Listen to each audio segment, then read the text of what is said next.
Hey y'all, it's Brittany. And it's Juke, and you are now tuned into 10-Minute Topics with the Finance Dolls. Yes. Brittany, what's our topic today? Today's topic is Debt's Stupid. Dead stupid. Is this camera on me? I believe so. Dead stupid. Use your common sense. Your common sense. Right? All right. So there is a lot of people that do not know the difference between an asset and liability. I think you had a viral tweet about that actually, where you were kind of saying that people didn't know the difference between assets and liabilities, and you got a lot of comments on that one. Went in on me, okay? They went in. They did. So, okay.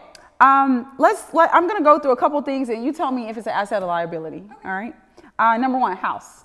Is that an asset or liability? Well, if it's residential, like especially if you're paying like a mortgage on it and you're like living in it and not making any money off of it, it's not an asset. It could be a liability. It's a liability. Yeah. Okay. What about a car?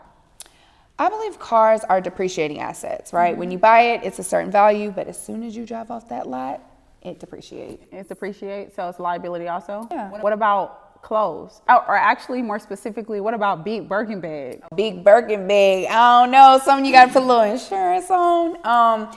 That could be an asset, right? But it's not an asset until you sell it after you buy it. So while you're carrying it, it's a liability. If you finance it, it's an expense if you bought it. Okay. Right? So it seems like you have like a general definition of what's an asset versus what is a liability. Like, what is that definition for you? My rule of thumb is, outside of what the Webster Dictionary says, if it's not income producing or it can't make you income, like if you're not making money off of it, it's not an asset in my book. Yeah, it's a liability. A liability, yeah. Yeah, that's exactly right. I 100% agree with that. If it's not making you money today, Right here, right now. yeah, right. But then it could be like a good debt though, in a sense that it has the potential to become an asset. Right. Like for instance, a house. Yeah, like a mortgage or something. Mortgage, yeah. A house is appreciating in value. You could later sell it for more than what you bought it for. I don't think that a car in no case is an asset unless you're renting it out on Turo or something like that, if you're generating money from it. Otherwise, like, it's depreciating for one, and for two, you know, it's a liability or an expense. That's why you have to have insurance to drive it. So yeah, exactly. All right, so now that we've established the difference between what is an asset and what is a liability, let's just focus only on the liability. So there are two types of general liabilities that I would say. There's debt, and then there is leverage.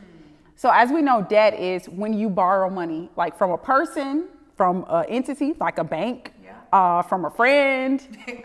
Pay them back. Right. Any money that you've received that you have to pay back is debt, hands down, right? Absolutely. Okay, so then we already said that there's good debt and there's bad debt, but I would say this, I kind of have a rule of thumb myself, and it's just because I have been in a lot of debt before and got out of it. Yeah.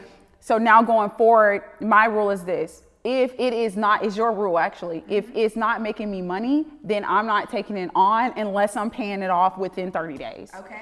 And the reason why, because debt can literally be a noose around your neck sometimes. It literally can be. Yes. And it can suffocate your income as well, because the income that you have coming in the future is already accounted for if you have debt from the past. And I have no interest in paying for yesterday's sins. Yeah. So once I eat the food, you know, once I wear the clothes and post it on the gram, I don't want to pay for it later. Okay. You know, but I will get a business line of credit and something I know that's going to make me money, because it literally just makes sense. Absolutely. So I think that is a big thing. I'm a spiritual person, so I will say this. I do live by biblical principles. The Bible does say that a borrower is a slave to the lender. And so I have, especially given that I am a Black person, I have no interest in being anybody's slave. And so I try to avoid the use of unnecessary debt. But if you do have to take on, you know, some debt, I would say this. If you're using debt to make a purchase, or, you know, Afterpay is a big thing. It's a big way that people are like kind of creeping into to debt, right? Like that's a big thing. If you're using debt to pay for something, here's a rule that you should apply. If you do not have the money to buy it today, how do you know for a fact that you're going to have the money to buy it in the future? That is true. Unless you are betting on utilizing that to make more money. Yeah. So I think that's one of the ways, like, debt can be very helpful for you to grow your business. Like, I'm in real estate. You know, I've flipped some properties. I bought some rental properties. I have mortgages on my properties, right? Yeah. So debt has been a way for me to purchase things that I wouldn't normally purchase, but those things are making me money. Yeah. Now, bags and shoes and stuff, if I can't afford to get them today, I'm not using debt to do them. Absolutely not. But how do you feel about, I know a lot of people kind of sort of very quickly, how do you feel about as far as like with Afterpay, for instance, right? Mm-hmm. A lot of people argue, well, it's 0% interest. Uh-huh. So it allows you to break it up without really assuming any type of penalty, if you will. Yeah, but why not pay for it today though? Right. Like, what's your reasoning for not paying for it today? Yeah. With your money, you know what I mean? They're budgeting.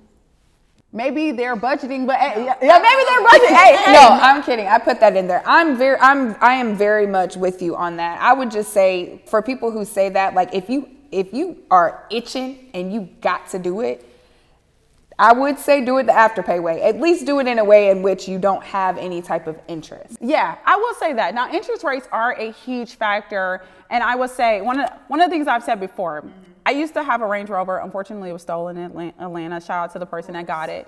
Y'all still got it. Exactly. So I had a 1.9% interest rate on my Range Rover.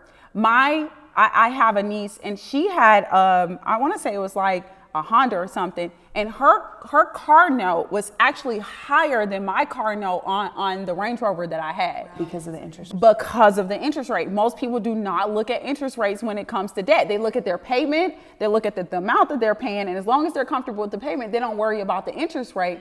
But you don't understand. You might have a $800 payment, or even let's say it's $500, right? Let's say you have a $500 payment on a Honda when there's somebody out there that has the same car as you that have a $200 and some payment because they have a better interest rate than you do. Yeah. My payment on my Range Rover, and I'm not ashamed to tell you what it was only $535. Okay, come on. Because I had a 1% interest rate, and I put a decent down payment down because I don't want to.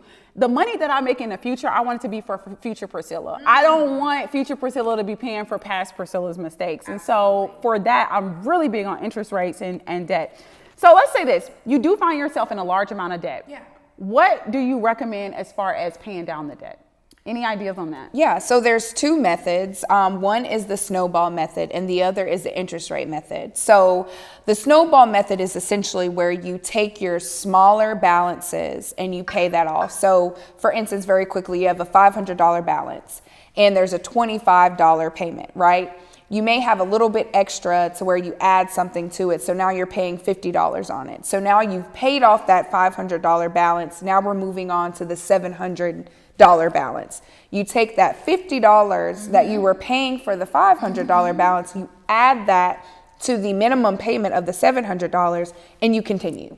And so eventually you'll get to a point where now you're working with your highest, but you always have to add that previous payment, which is discipline in order to do that.